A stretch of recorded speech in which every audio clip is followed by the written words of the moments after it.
am protesting because right now we are standing on the dead bodies of our mothers, our fathers, our brothers and sisters. We have become IDPs in our own very country. These killings have persisted for years. A brutal massacre unfolded in the village of Yalwata, located in Guma local government area of Benue State, Nigeria, between the night of June 13th and the early hours of June 14th, 2025. According to survivors and local reports, heavily armed assailants believed to be herdsmen stormed the community, killing over 100 people. Victims were reportedly trapped inside their homes, which were then set ablaze. Entire families, including women, children, and the elderly, were burned alive.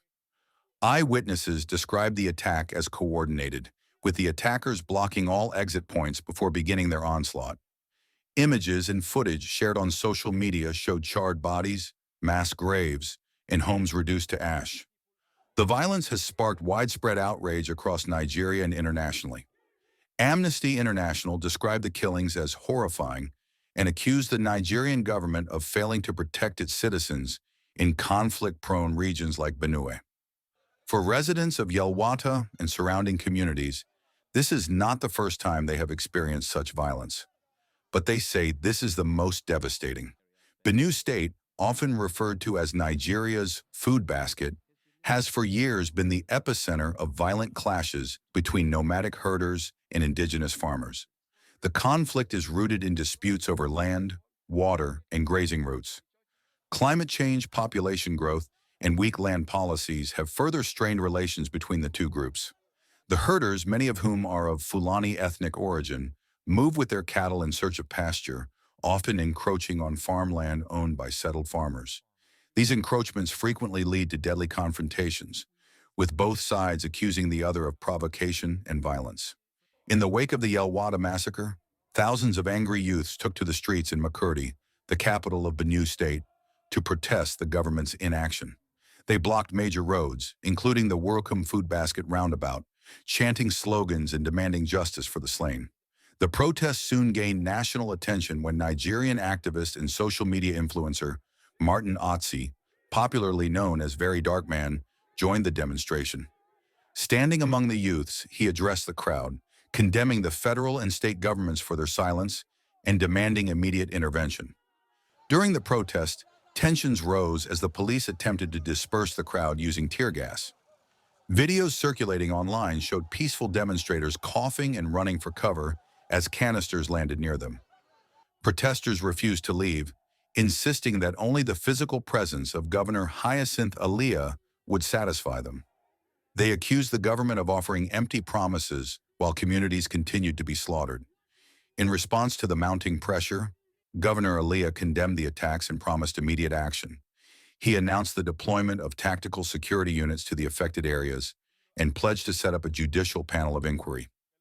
The governor also visited the site of the massacre and met with grieving families.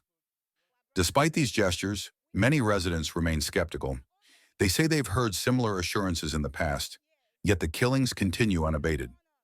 President Bola Ahmed Tinubu also broke his silence, calling the attack depressing and unacceptable. He ordered federal security agencies to take charge of the investigation and apprehend the perpetrators. He also urged state leaders and community stakeholders to avoid inflammatory statements and work toward reconciliation. However, critics argue that the president's response came too late and lacked the urgency the situation demands.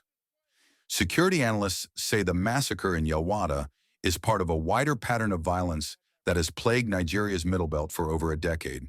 The region, which includes Benue, Plateau, Nasarawa, and Taraba states, has seen thousands killed and millions displaced in clashes between herders and farmers. Efforts by past administrations to establish grazing reserves or cattle colonies have been met with fierce resistance from local communities, who see such plans as attempts to seize their ancestral land. The economic toll of the conflict is equally devastating.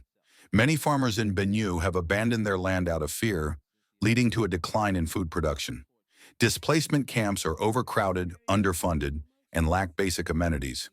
A recent study revealed that agricultural output in Benue has dropped by over 30% in affected areas, impacting food supply chains across the country. For the people of Benue, the trauma is deep. Survivors of the Yalwata attack speak of loved ones who were burned alive in locked rooms, of neighbors who vanished overnight, and of a government that has failed to protect them.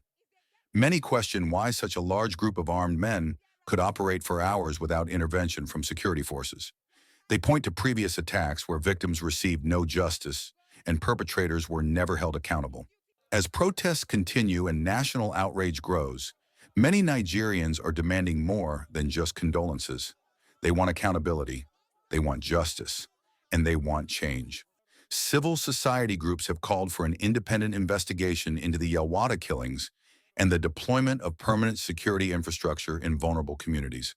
VeryDarkMan, in a statement after the protest, said he would not stop speaking out until the killings end. He accused political elites of ignoring rural Nigerians and using them only during election seasons. His presence at the protest has galvanized many young people who see him as a voice for the voiceless. The Yalwata massacre is not just a Benue tragedy, it is a national crisis. And unless concrete steps are taken to resolve the farmer-herder conflict, reform Nigeria's land use policies, and rebuild trust between citizens and the state, experts warn that more communities will fall, more families will mourn, and the bloodshed will continue.